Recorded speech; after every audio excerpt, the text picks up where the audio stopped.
ஓம் நமோ நாராயணாய. ஸ்ரீமன் நாராயணியம் தசகம் 16 பாடல் 6.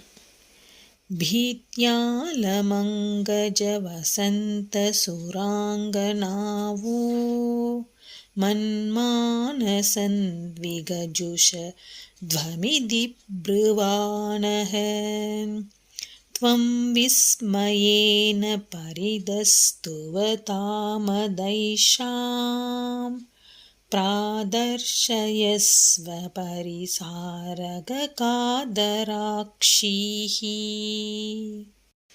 பொருள்: மன்மதனே, வசந்தனே, தேவ பெண்மணிகளே, நீங்கள் அஞ்சினது போதும். இவ்விடத்தில் என் மனதிலிருந்து உதித்தவர்களை பாருங்கள் என்று கூறிவிட்டு உமக்கு பணிவிடை செய்ய காத்திருக்கும் அழகிய கண்களுடன் கூடிய கட்டழகிகளை காட்டினாய். மன்மதனும் தேவஸ்திரீகளும் வெட்கி அவரை சுற்றி நின்று இரு கரம் கொண்டு துதித்து வணங்கினார்கள்.